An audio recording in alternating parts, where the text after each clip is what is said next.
This video is going to be about my labor and delivery experience. It's December 1st, 2019. I had my daughter August 1st, 2019. So she just turned 4 months old and I'm just now doing this video. But being a new parent has been a lot, and you might hear her cry. Danny, my husband's with her, or he's taking care of her while I'm in here. She's napping in her room right now, but she could wake up any minute, pissed. It's 4:22 p.m. and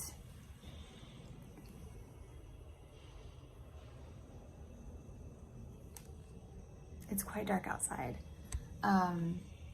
I have obviously my blinds all the way open, and I have my computer screen on with my notes so that I don't forget anything. And even still, I'm probably going to be forgetting stuff because I'm extremely disorganized right now. I don't have a lot of time to do things properly or the way that I would like to do them. But so I'm just kind of like partially prepared and partially kind of winging it, and kind of just gonna go in order and hope that I include everything, because I do, just even for myself, like really want to remember the experience, because we're kind of thinking that we're going to be one and done. And it was an interesting thing to go through, and like I didn't do a baby book or like a journal or anything like that, so this is kind of like my video journal of what happened. So I'd like to be able to kind of go back and look and share it with her when she's older. So I'll just get into it. My due date was August 4th, and me and my doctor always thought she was going to come a week early. So we thought she was going to come in at 39 weeks, and I predicted that she would come July 31st. But she was actually born on August 1st. So that Sunday, which was July 28th, I woke up to go to the bathroom, and my bathroom is through there. So I got up out of my bed, walked to the bathroom, and I felt like a trickle. And I was like, oh shit, like, I think maybe my water's leaking, because when you look into your water breaking, it's not just, and I think most people know this by now, your water breaking is not just like the big gush that you see in the movies, that a woman like in the middle of a store or restaurant's like, oh my God, and like it just busts everywhere. That didn't happen for me, and I knew that it could be either way, or it could not happen at all. Some women's water never break, and the doctor breaks, and the doctor has to break it for them. So I called my doctor that Sunday. I called like the doctor who was on call and told her what was going on. And they always doubt you when you call. They're always like, they always bank that it's a false alarm, and they almost don't even waste their time with you, basically. So she kind of tried to convince me that it was just urine, that I was like pissing myself in small amounts because the baby was so big, and that like it was on my bladder and it was just happening involuntarily. But I was like, I'm pretty sure I'm not peeing myself. And then she was like, and maybe it could be discharge. I'm like, I know what discharge is. This is liquid. It just felt different, and I knew something was different, but I wasn't having any contractions. So I'm like, okay, well, I'll just watch and see how it goes. And then nothing really happened Monday or Tuesday. But that Wednesday, the 31st, the day that I predicted that I would go into labor, every single time I would get up, I would have small gushes. And I'm like, I'm not peeing myself. Like, this is amniotic fluid. I knew it. And I ordered food that day. I ordered like Chinese food on Caviar. And I remember the delivery person was like, because I live in downtown Seattle, and they were like, I can't find parking. Can you meet me downstairs? And I was like, I'm 9 months pregnant. Like, I can't move very well. So he wound up bringing my food up. And I remember I started having contractions, but they were very irregular. But they eventually started, like, leading up until this point, I would have cramping. And I would have pressure and things, but they were kind of at different times and they weren't synchronized, and I never thought I was in labor. But this day, my cramps and like the cramps, and there was something else. See, I should have recorded this video sooner so that things were fresher in my mind, but like, I know what it was. The cramp or the contraction finally started syncing up with the tenseness. So leading up until this point, I would have Braxton Hicks contractions sometimes. And even when I wasn't, even when I couldn't feel them, because I was at the doctor one time and they could feel it and I couldn't feel it. But I would have Braxton Hicks contractions where like my stomach would get tense.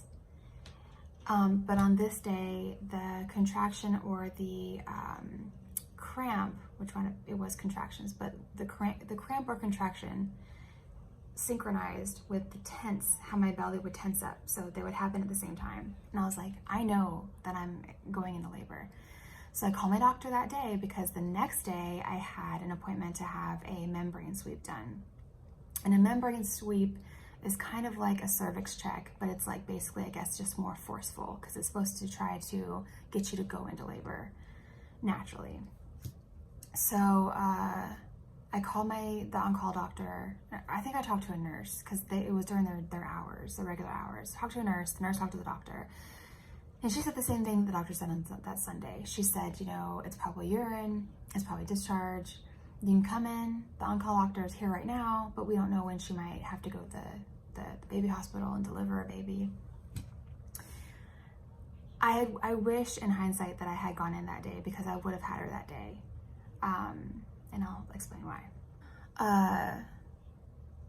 I was like, okay, well, I might come in. I'm just gonna monitor it. And I wound up downloading an app later on that helped time the contractions because I just started keeping track of them in the notes on my phone and was like looking at the clock and keeping track of them. But I was starting to get into quite a big amount of pain to where I lay down on my couch and I couldn't really leave it. Or I couldn't leave the laying down position. And it had already gotten like that because I was already having lightning, and it was not just uncomfortable to walk, like it was uncomfortable to sit upright because of so much pressure in my pelvis.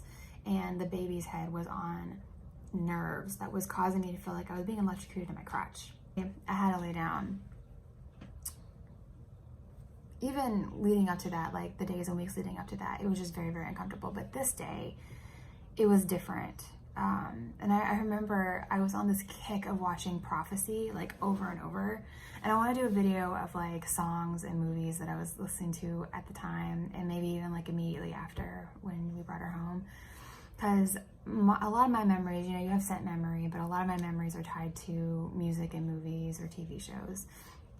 So I was watching Prophecy a lot, and I had never seen it before I was pregnant. But when I was pregnant, I found it like it was free on-demand movies with my Xfinity's subscription. Had Christopher Walken in it, which I love me some Christopher Walken. I was also watching The Dead Zone a lot around this time, but on this day, I had Prophecy on repeat. And I think I was just laying on the couch and looking at my phone.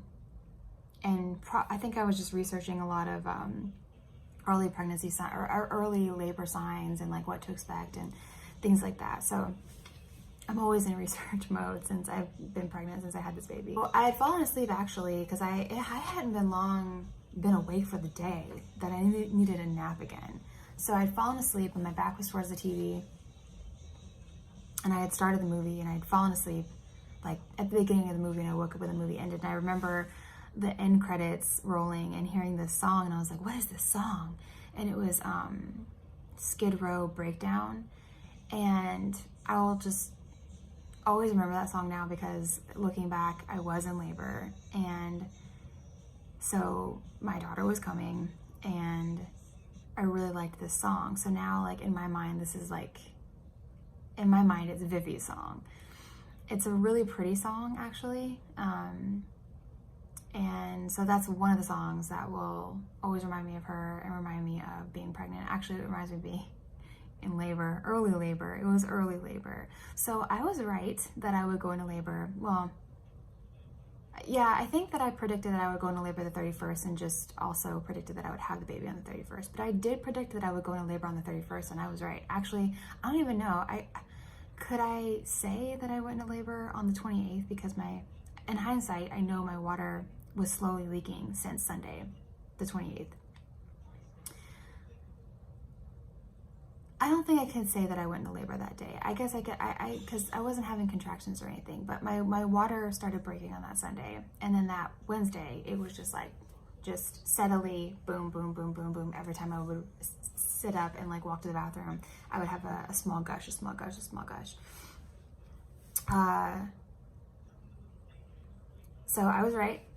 I feel really proud about that because I've been pretty in tune with my body I'm pretty in tune with my body anyways, like pregnant or not, but being pregnant and the more pregnant that I got, the further along I got, I was like, this baby is not going to go to 40 weeks. I knew I wanted her to be full term, which 39 weeks I think these days is considered full term. 37 I think used to be considered full term, but it's still early.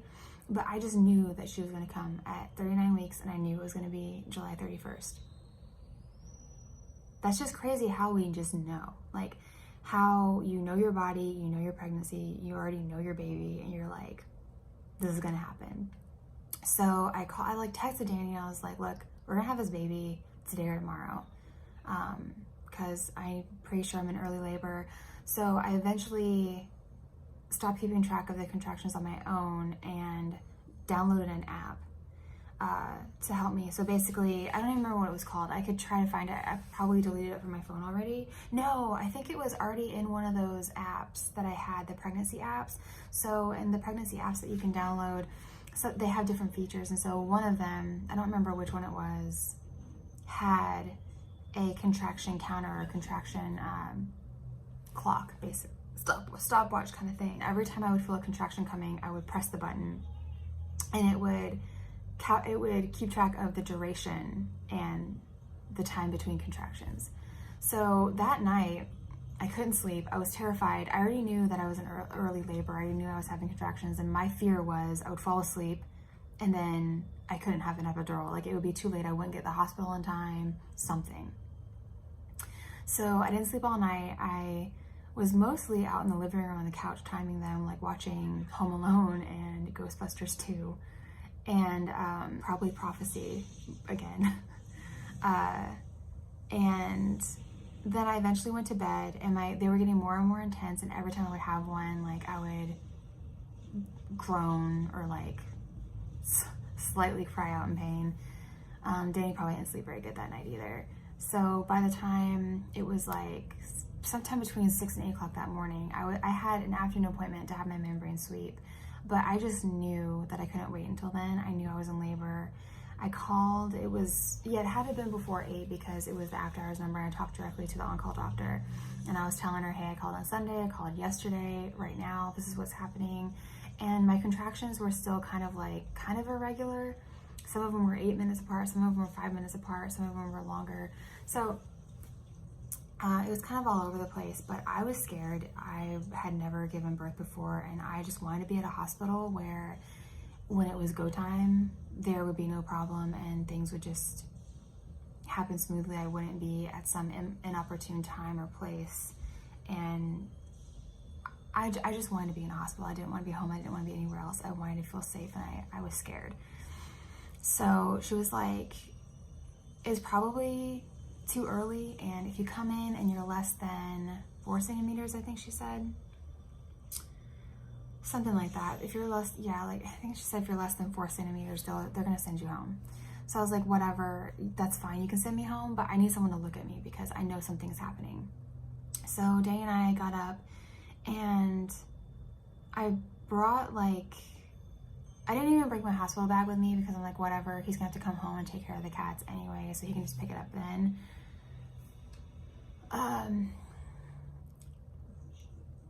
But we got to the hospital. The hospital around here, I live in downtown Seattle. The place where most people have their babies is Swedish First Hill. They call it the baby hospital.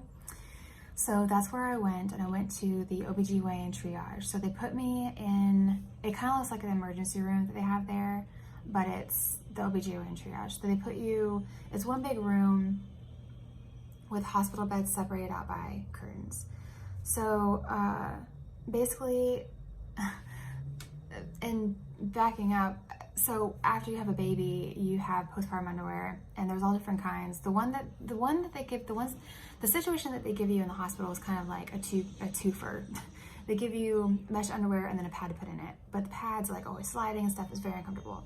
So knowing ahead of time that I would need postpartum underwear, I kind of did some research and bought these, and I have a video where I show them my hospital bag video. I already have it up on my channel. But it's Depends brand, and there are these like mauve-y, stretchy one piece with a pad, just one piece all together, so you don't have to worry about things sliding and being uncomfortable.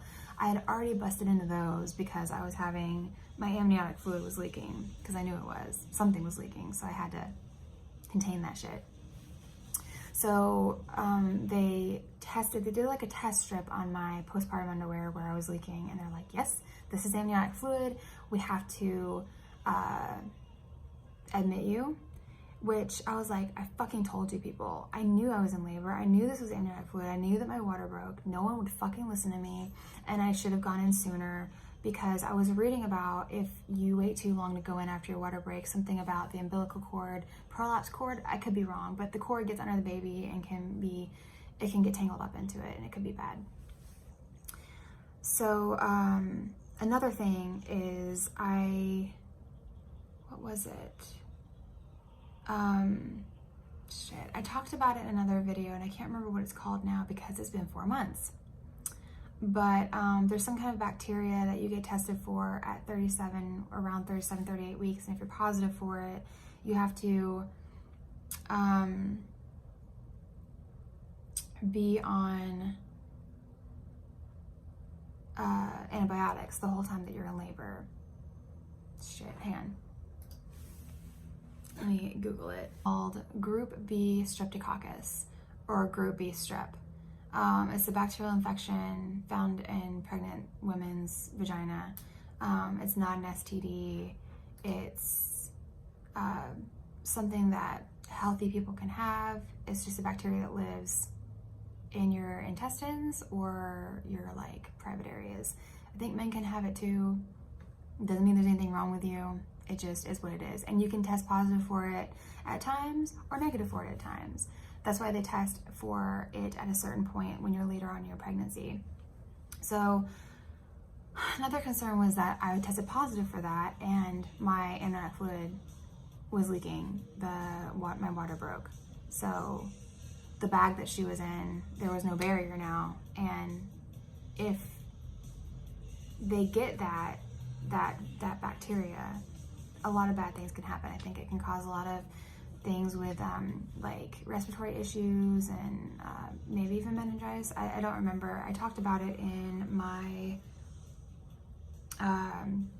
video about the doctor's visits. So it's like really, it's getting really dark. I don't want to break out my shit. Okay, well, it is what it is. So, anyway, they started the antibiotics right away, and they had to do it in certain increments throughout the whole time as I was having her. Did my IV, and of course, like what always happens with me, they have trouble finding my vein. So they wound up having to put it in my hand, I think. And I had to wait until they found me a room. So I stayed in triage for a little bit. We went downstairs and I got this little spread from Starbucks because as soon as you get your epidural, you can't eat. And I hadn't had anything to eat So I wanted to make sure that like I had my strength up. So we went downstairs and I got a ham and cheese sandwich, like oatmeal with blueberries, which the oatmeal was just tasteless. But the sandwich was good. I got a mocha frappuccino, what else did I get?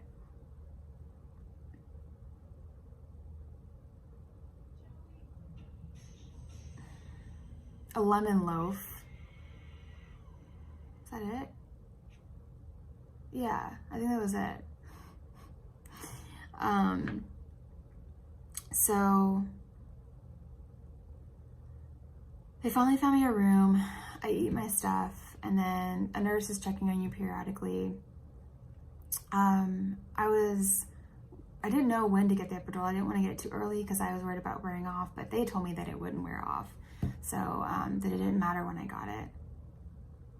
Oh, when I went in, backing up because I'm all over the place, when they tested my amniotic fluid, I was already 4 centimeters. Yeah, I'm pretty sure I was 4 centimeters. So the nurse had me in my room. It was a pretty comfortable room.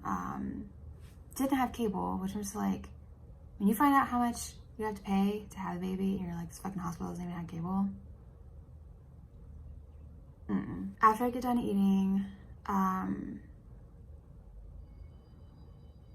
they bring in the anesthesiologist team and they do my epidural. The biggest baby when it comes to needles. So the epidural was terrifying, and the whole experience was overwhelming for me because I was terrified. I didn't know how things were going to go for me. I was feeling a lot of emotions. I was feeling a lot of pain. So anytime I'm in a medical setting, I cry, basically. So as they were getting me ready, with the epidural, you get an injection, a numbing shot first before they put the tube in and, do the epidural part. So as they were just doing all of that, the nurse was standing in front of me and I was holding onto her to stay steady, and they wanted my posture to be right and keep my shoulders down because when I'm stressed, I think I tend to have, right? Like, I'm one of these people that like holds tension in my shoulders, my neck and everything. So I was holding on to her, and then suddenly, like, I wasn't like boohoo crying like loud. I was like in my soul, terrified and overwhelmed. I was just like sobbing internally, and externally, like tears were just streaming down my face. And I just had that, look. And Danny was in a chair across from me. And the anesthesiologist people were like trying to lighten the mood because I have this like tramp stamp that's like a blue rose that I always forget that I have, that I need to get removed, that I got when I was 20 or 19, to cover up a tattoo that I got when I was 18. It was okay. It was scary because something's going in your spine, but the injection part is really the numbing injection is really the only, pain that you have, which isn't too bad. But when they're putting in the epidural, you feel it, and it feels weird, is all I can say. It feels very, very weird, and it feels cold. And when they flush things through it, you can definitely, like when the medicine starts going through it, you can definitely feel it. Definitely is a very cold feeling.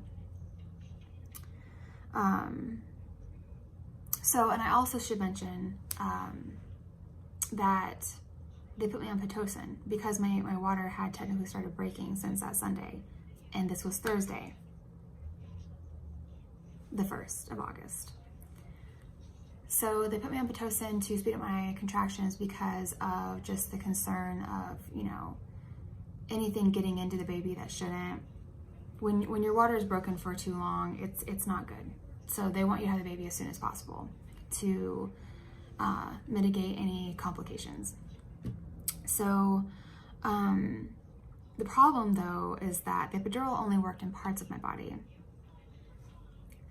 The left side was more numb than the right side.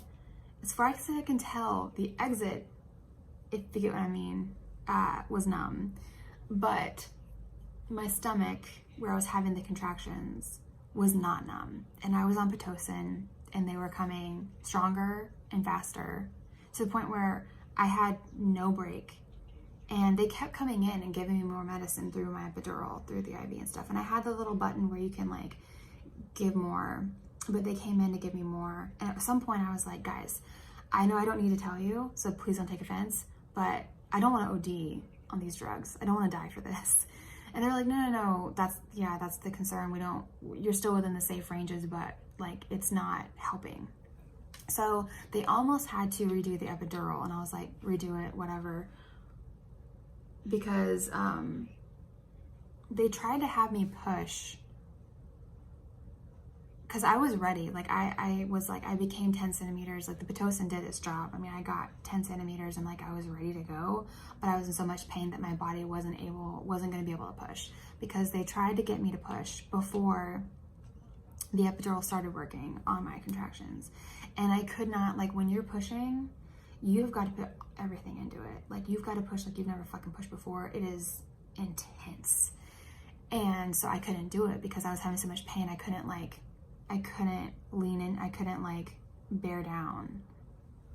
So they eventually came back in with like, I think it was like a final injection of fentanyl or something. It might have been fentanyl or something else, but this woman came in and gave that to me, and it finally, over a short amount of time, started working. And then when she came in to check on me, I was like, I think it's working. She was like, good. She was like, I felt so bad for you, because it got to the point where the contractions were so bad that I was sobbing. I was crying so hard. I'm talking like boo-hooing, like crying with my entire body. It hurt so bad. And I told this to Danny, and the best way that I can say it is I felt like a wounded animal. There was no relief. And I was like, I will never do this again. I will never, ever do this again. I've never been in that much pain in my life. And I just literally, all I could do was lay in that bed and take it. And so they didn't wind up having to redo it. That final injection worked. They gave me 45 minutes to rest because it had taken so much out of me. And then finally, when I couldn't feel the contractions anymore, I was like, we need to go before this wears off. Because I was afraid at some point some of it was going to wear off. Because before they gave me that injection, they came in just to kind of test and see how it was working in my whole body. And they had this wet swab where they would like touch you and be like, do you feel this? Is it cold? Is it wet? Can you feel anything? And it was just very spotty all over the place. All I could say is mostly I was numb on the left side. Definitely wasn't numb in my stomach. Everywhere else I was numb. I couldn't move my legs. Every time I wanted to move in the bed, I had to ask the nurse, and she'd have to move my legs for me. So after I got done resting, I was like, we need to go, because my soul cannot take feeling this baby rip its way from my body. Like I don't want anything. I can't let anything wear off. So I was extremely, extremely motivated. So finally she was like, it's go time. So she got her stuff on. There was a nurse on my left leg. They put Danny to work and put him on my right leg duty because I couldn't move them, and the doctor was in the center. And so they kind of used the monitors to see when I was having contractions, but I knew when I was having contractions, I could feel them coming. So every time I would feel a contraction coming, I knew sometimes well before the monitor even registered it. So with every contraction, they wanted you to push 3 times. And they even had oxygen on me because I just was pushing so hard and was so exhausted. So in between the pushes, I would put the oxygen mask back on me. So I would do it 3 times, and I was really, really counting on them just to coach me through it, because I didn't know what I was doing. And they were like, push into here, keep pushing, we're trying to get our head out, all these things. And I pushed so fucking hard. And Danny was like, I thought we were gonna like pop blood vessels. Like, he was just like, your head was so red, it looked like it was about to pop off. I actually pushed, I think they said, for under an hour. They said normally first-time moms take 2 hours. But I think I got her out in under an hour, because I was so motivated to get her out. I was so terrified of anything wearing off. I didn't want to feel anything. I just wanted her out. When she came out, well, when they started seeing her head, I guess when she was crowning, the doctor was like, I see blonde hair. And I was like, oh my God, like, I was just getting really excited because obviously you don't know what your baby looks like. So it's really cool to get to see what they look like. And obviously, when babies are first born, they all kind of look the same. But that got me really excited.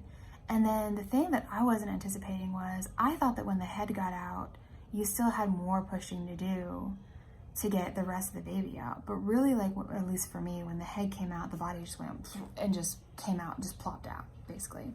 So after she came out, they put her on my stomach, but the cord had been around her neck.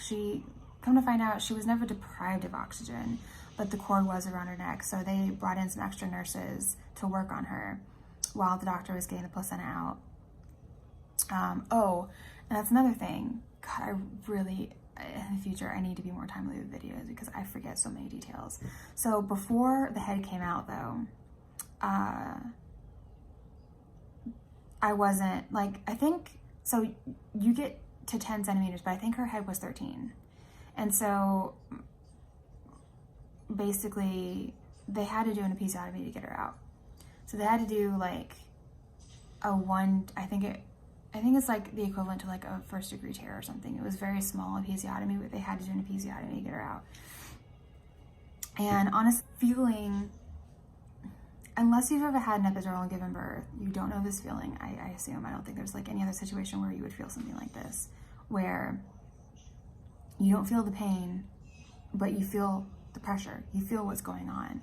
So as she was coming out, as I was pushing, I could feel her body coming down. I felt her head crowning, but it wasn't painful, which is a crazy thing to think about. I also felt her do the episiotomy.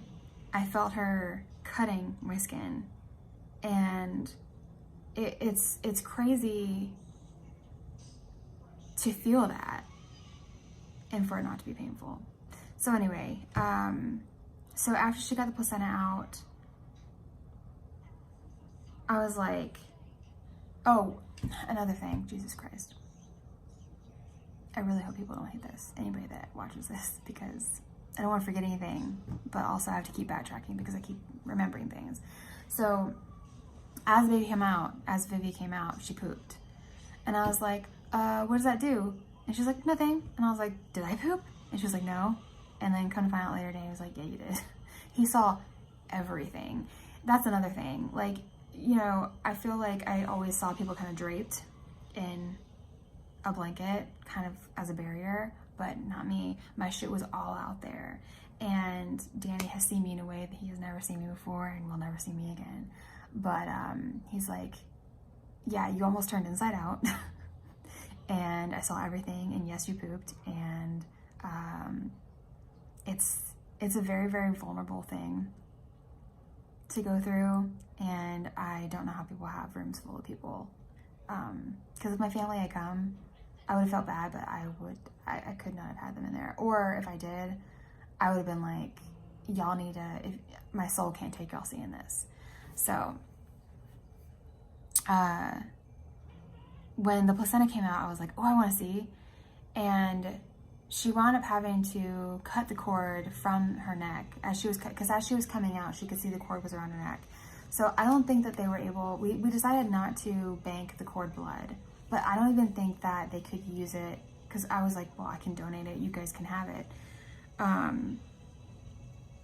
But I don't think that they were able to use it even for donation, because they had to cut it as it was around her neck as she was coming out. So I think it was like cut for too long to be able to use, because you only have a certain time window to get it to where it's good and you can actually use it.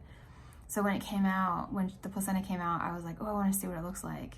And like, you could see the sac that she was in, and it was obviously torn, but it was like still partially together. So she, like, with her glove was like, yeah, this is the sac the baby was in. And the placenta, you know, is a pretty big size.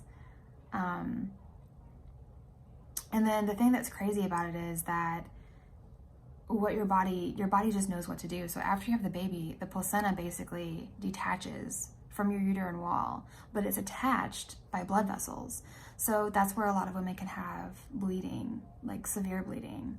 But I was okay, everything was fine. But I was very aware that that could happen. And then sometimes not all of it comes off. And then some gets left behind and causes issues. So, but she got it all. I got to see it.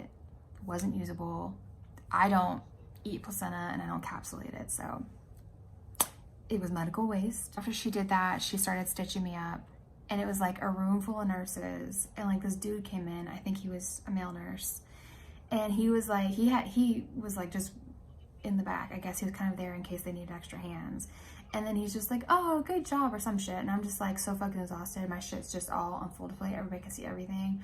And by that point, what they say is true. Like, you really just don't care. And you just like, you're so exhausted by that point. I had gotten to a point where like, at the end of it, when she was finally out and I knew that it was over, I just remember almost being in sort of like a trance. I just remember like staring off into the distance, being so tired because of what I just went through. And when Vivi was finally cleaned off and she could be given back to me, they tried to get her to latch to breastfeed, but she wasn't latching very, very good. And honestly, the thing about me was like, I was willing to give breastfeeding a try, but in the hospital, she didn't latch right away, and I was so exhausted, and I knew they had formula, so I was like, I'll tackle the breastfeeding thing when I'm at home and have the time, and I don't have all these people around me, and I'm better rested. So they have these little things, these little bottles of Similac, and so I just utilized that. I had no problem with it, honestly. I'm not a very extreme mom where I'm like, you must have breast milk, whatever. I mean, I did pump a bit and combine it with formula at home, but eventually I just couldn't keep up with how much I needed to pump to keep my supply up, and eventually my supply did dwindle to eventually going away. And I mean, but she got the colostrum from the first bit of it, and I did it for like a few weeks. But honestly, I could do a whole video on like breast, pumping and like mental health and all that, because honestly, it's a lot having a newborn baby at home. I've never been so sleep deprived in my whole life. You have to pick your battles, honestly. And to me, formula was fine. And so not long after, I mean, she's been on formula. So, but they definitely, in the hospitals, they definitely do try to push breastfeeding. I remember one nurse was like, we can get a lactation consultant. She brought in a pump to get me to use. And I used it a little bit, but honestly, like, I was just so tired. I was just not interested. Point blank, I wasn't interested. I was feeding her formula, and that was fine with me. So pretty much right after I had her, they started like massaging my stomach, getting my uterus to start the process of going back down to size. I was terrified to look at my stomach though. I remember going to the bathroom, and anytime you have any kind of like anytime you give birth or have any kind of like abdominal surgery, because I've gone through a similar situation twice, and this for another video where I talk about my laparoscopic surgery that I had to remove an ovarian cyst 5 weeks after she was born. Whole new video that I will make pretty soon. But basically they just want to make sure your bladder is working and everything is good. So they put this bowl in the stomach. They put this bowl in the toilet that measures your urine, and you have to urinate so many times in so many amounts where they clear you, basically, because everything is kind of moved around. I mean, you've now expelled a baby from your body, and things are now kind of like going back into place, and things cannot work like they used to, or they work slower than they used to. So that whole night, like, oh my God, okay, backtrack again, Jesus Christ. So I don't do well on like sedative kind of medication. So like epidurals, anytime I have to be put under for any reason, I get nauseous. So I should mention that all that Starbucks that I ate before my labor and delivery, I threw it all up like twice. So I just remember when they were giving me more, I think right after I had the epidural, I was like, I don't feel right. I barfed. And then when they kept giving me more medicine, I barfed some more. Literally barfed everything up. And then gave birth. All that pushing. I brought some snacks, and so I made use of those when I got back to my room. So anyways, back to the point. I had to basically chug a bunch of water with my snacks because I had a Ziploc bag full of hot and spicy Cheez-Its, which are some of my favorite things. A couple king-size Reese cup bars, Dove bar. What else did I have? Oh, Hostess cakes, the little cupcakes with a little white squiggly line on top. I think I ate all of that because I was like, I literally had nothing in my body and I was so fucking hungry after pushing out a baby. So I was sitting there just happy as a clam. Like I was just sitting there like eating my food. It was like, I had her at 11:40. So it was just before midnight. So by the time I got to my room, it was well after midnight. And I'm just sitting there, my new baby, Danny's tending to the baby, like just eating my food. And I'm very, I love my food now. So I was just sitting there and I was just like savoring that shit. And then chugging water because they're like, if you don't pee a certain amount, we're gonna have to catheterize you again. And I didn't want that shit. So I downed a whole like thing of pitcher of water that they brought in for me. I only peed the amount that they needed me to. But honestly, it was slow going at first. At first, I couldn't pee. I couldn't pee at all. And I remember the nurse was like at the door, and I'm like, well, if you're standing there like listening to me, I can't go. And I need some time. I need some time to sit here. So it took me multiple tries to even get a little bit of urine out because like your shit is stunned. It does not work right away, right after. It's crazy. But eventually, after I drank that whole pitcher, things kind of like kickstarted and started going again. And Danny was on baby duty because I was like, look, I can't. And he was exhausted too. I mean, he didn't give birth, but like he was up with me and he had his own traumatic experience. Like when the NICU nurses ran in the room to tend to her because of the cord around her neck. That freaked him out. That scared him into basically not wanting any more kids. I was there the whole next day, basically. And then the following day, by like noon, they discharged me. But basically, they just monitor you. They keep track of the vaginal area. They keep massaging your stomach. And it is bizarre how fast your stomach shrinks back into place. I mean, almost right after I started feeling normal. I was terrified to look at my stomach. And when I went to the bathroom right after, because right after they got me off the hospital bed from giving birth, obviously my legs were still wobbly and I needed help walking. So I went to the bathroom and I remember I was terrified to look at my stomach because I had just had a baby in it. So I was like, oh my God, my shit's gonna be so fucked up. And I looked down and my stomach was, empty and flabby and like deflated. But the massaging they do with your stomach, and the next day how quickly my stomach had gone down, and then 2 days after my stomach was already so small that you're like, you can barely even believe there was a baby in there. And you already, like for me at least, because I had an uncomplicated, I mean with how the epidural situation sucked and how hard labor is for anybody, I had an uncomplicated labor and delivery.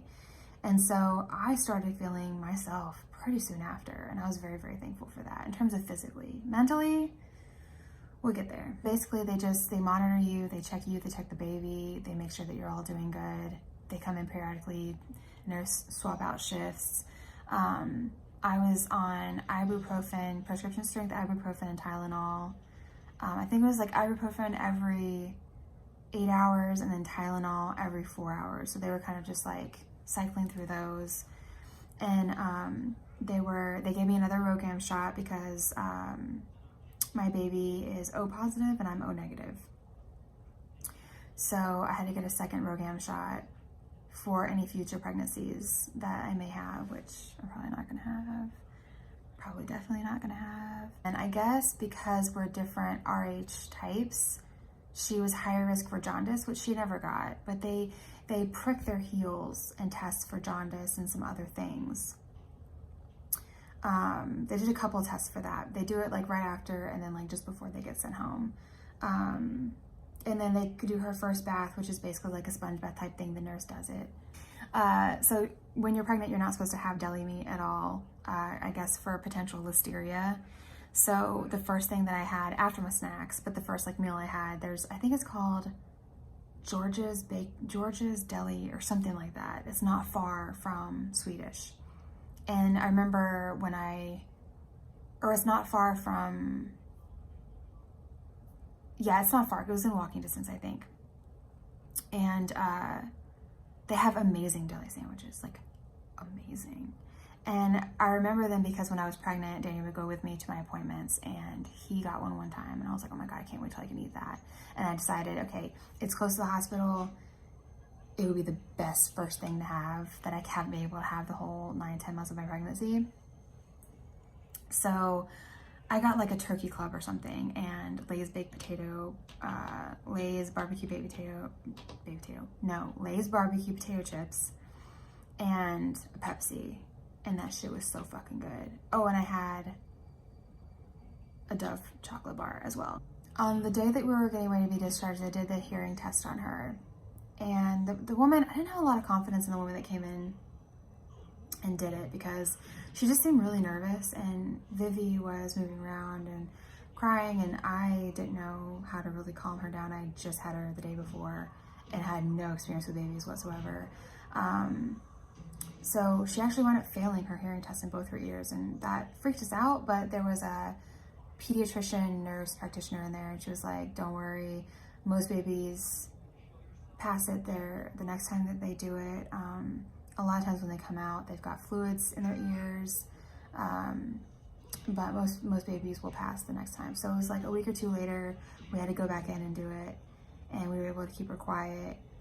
And that person was able to do it very quickly and seemed very confident, and she passed in both ears. So we were so thankful for that. And so when I got the second RhoGAM shot, I opted to get it in my arm instead of my ass like I did the first time. That was a mistake. It's a much bigger needle. There's a reason they put it in your ass. Always get it in your ass because that hurt like a motherfucker. They also give her, I think it's hepatitis vaccination. They give it's like multiple shots. They gave the first one right after she was born. And then I'll do another video of pediatrician visits and her vaccines and everything because they get so many vaccines. She's already had like 3 pediatrician appointments. Her newborn one, her 1 month, and then the 2 month, and then she's coming up on her 4th month, which I think is next week. You have this paperwork that you've got to fill out for the birth certificate. So you fill it out, they file it for you, and then they give you instructions, at least in the state of Washington, they give you instructions on how to obtain it, because Danny needed to get a copy of it for his paternity leave. So in the instructions, there's like multiple ways to do it, but we just opted to pay for it online and have it mailed to us. So that's what we did. Pretty easy. They also get your baby's social security card all situated, and that came to us in the mail as well. Another thing that struck me is how small the baby's stomach is whenever they're born, because they have these tiny little things of formula, and you only give a small portion of it to the baby at first, but it's mind-blowing how fast you up that amount. I mean, they grow so fast, they change. I mean, you can't blink because every single day they're changing, they're getting bigger, they're growing, like there's something different every day. It's so crazy. Another thing that I noted here in my notes, it was really, really sweet. So I had this like cute thing of telling Danny like, oh, you're my favorite thing, you know? And so as soon as she was born, that's what he said to her, or that's what he told me. He said that when he held her in his head, he was like, oh, you're my favorite thing. Like he just was in love with her instantly. As was I. So I think I pretty much covered everything. The last thing is when you go home, you have to, in front of the nurse, put your baby in the car seat to show that you know how to do it. They won't do it for you, liability issues, but you have to show that you know what you're doing. And then that's pretty much it. I don't think I forgot anything. If I did, I will figure out a way to put it in the video.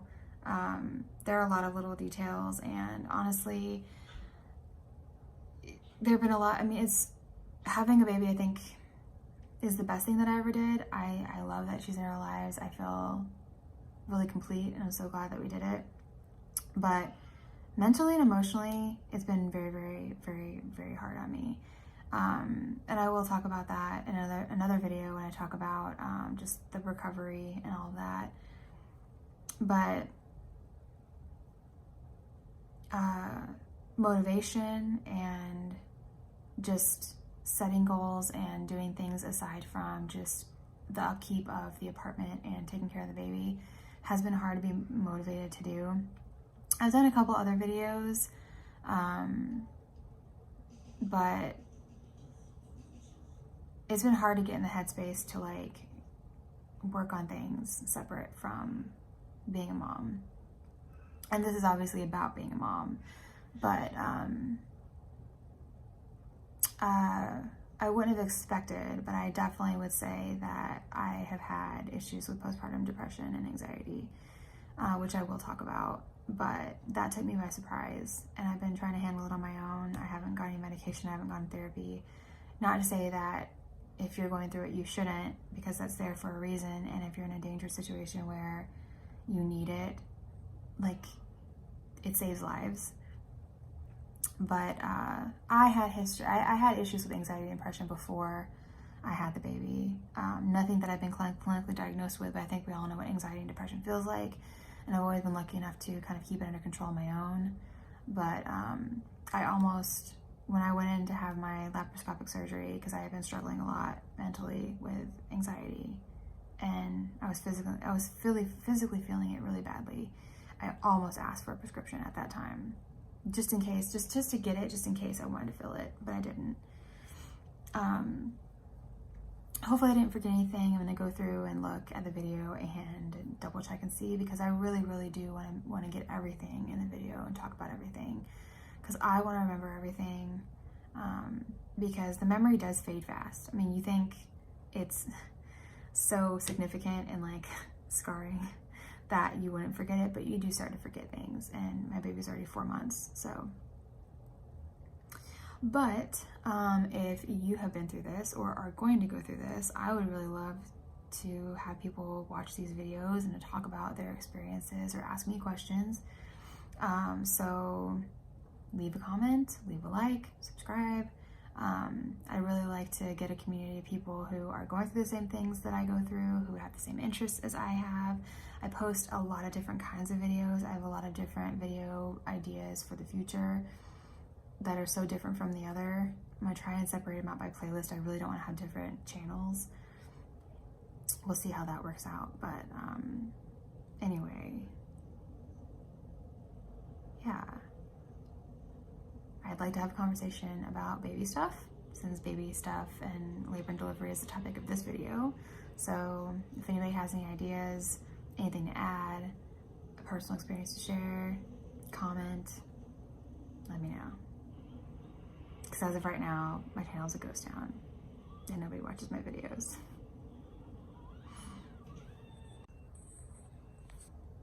And of course, I already noticed that I forgot something. I didn't put her stats in the video. So she came out weighing 6 pounds, 0.69 ounces. Yeah, 6.69, 6 pounds, 0.69 ounces, and 19.75 inches. She's a little baby. But she gained weight fast. And now she's probably about double her birth weight. And I can't believe it. And yet more things that I've forgotten. So the cost to have this baby was $23,000. About $17,000 for the facility, and then about $5,000 for the actual delivery. It costs $118 to have your placenta tested, which I didn't know that was a thing.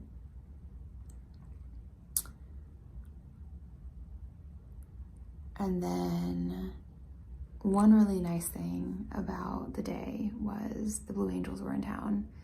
And I'm from Florida, and we lived in Pensacola, Florida for a long time, from 2009 until 2017. And so there was something really comforting it made me feel like a little piece of home was with me when I was having my baby, because we could hear Blue Angels flying. Like, you know the Blue Angels when you hear them. Like, it's a really, really loud noise. I guess particular kind of plane they fly, which I don't know what kind of plane that is, but anyways, if you don't know what the Blue Angels are, they're from Pensacola, Florida, the Navy base there, and they're airplane pilots. So, and they tour around the country, if not the world, doing all these stunts in their airplanes. And they were in Seattle the day that I had Vivi, and they're from Pensacola. We're from Pensacola, so I feel like it was perfect. What else am I forgetting? God damn it. Oh, and I was gonna mention, insurance makes a big difference, obviously, in what you owe. So we owed $250 so far. I don't know if I'm gonna have a copay for the delivery, because they keep coding it wrong and they keep saying that we owe the whole amount, which we don't. I did have to pay the $118 for the placenta because of my deductible, but so small of a cost compared to what it costs total. So I'm so thankful that we have insurance. So many people don't have it, and it's obscene what it costs. It's just insane.